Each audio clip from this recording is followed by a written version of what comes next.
Assalamualaikum warahmatullahi wabarakatuh. Hai anak-anakku, bagaimana keadaannya hari ini? Semoga kalian tetap semangat dan selalu sehat. Pada hari ini Ibu akan menjelaskan atau memberikan materi mengenai bioteknologi. Nah, ada yang tahu apa itu bioteknologi? Bioteknologi dalam bahasa Latin, bio artinya hidup, teknos artinya teknologi, dan logos artinya ilmu. Jadi, bioteknologi adalah ilmu yang mempelajari prinsip-prinsip biologi.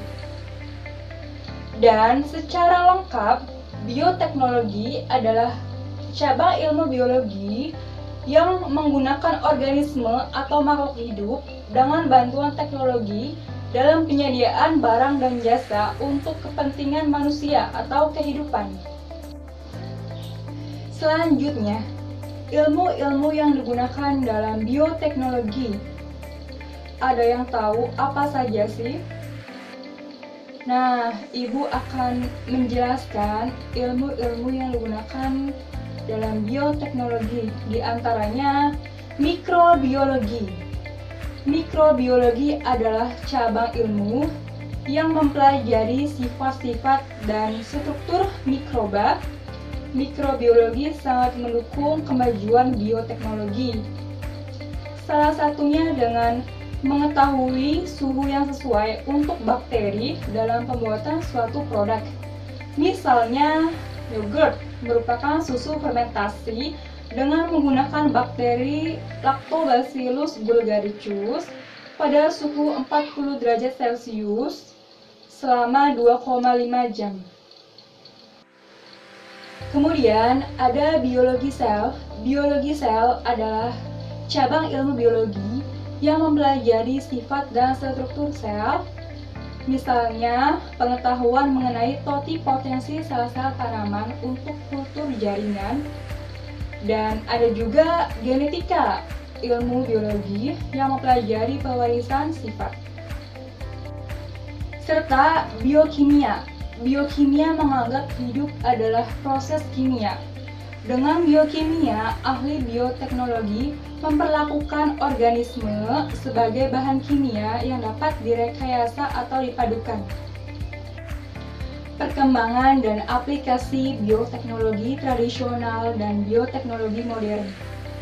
Nah, ada yang tahu apa sih bioteknologi tradisional?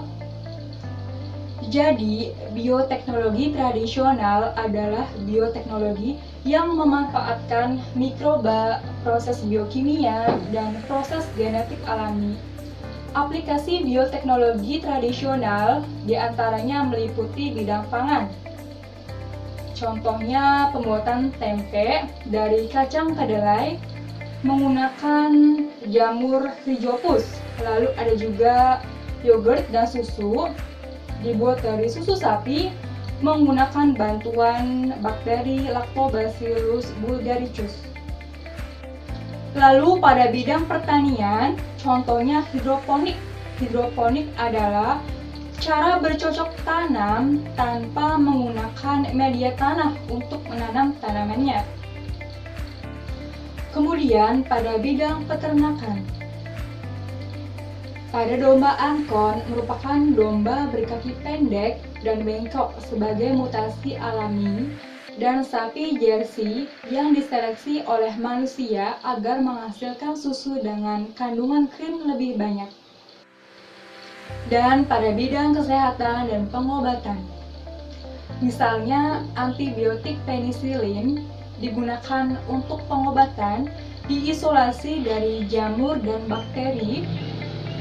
Ada juga vaksin. Vaksin merupakan mikroorganisme yang toksinnya telah dimatikan sehingga bermanfaat sebagai imunitas. Nah anak-anak, kita lanjut ke pembahasan bioteknologi modern.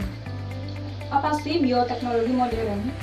Jadi, bioteknologi modern adalah bioteknologi yang memanfaatkan teknologi materi genetik untuk menghasilkan suatu produk. Aplikasi bioteknologi modern diantaranya pada bidang pangan, pertanian, peternakan, kesehatan, dan sebagainya. Penggunaan mikroorganisme dalam bioteknologi. Penggunaan mikroorganisme dalam bioteknologi telah lama digunakan pada bioteknologi modern dan bioteknologi konvensional atau tradisional.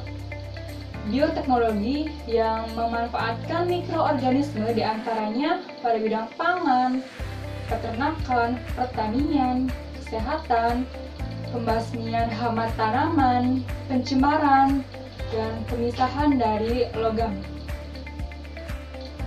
Bioteknologi dengan kultur jaringan dan rekayasa genetika. Kultur jaringan tanaman merupakan cara perbanyakan tanaman secara vegetatif menggunakan jaringan somatik tumbuhan di dalam kultur aseptik dengan lingkungan terkontrol. Kemudian, rekayasa genetika merupakan memanipulasi materi genetik dengan menggabungkan dua DNA dari sumber yang berbeda untuk menghasilkan DNA rekombinan. Ada beberapa cara untuk menghasilkan DNA rekombinan melalui rekayasa genetika, di antaranya teknologi plasmid, fusi sel, transplantasi inti. Cukup sekian yang dapat Ibu sampaikan, kurang lebihnya mohon maaf. Wassalamualaikum warahmatullahi wabarakatuh.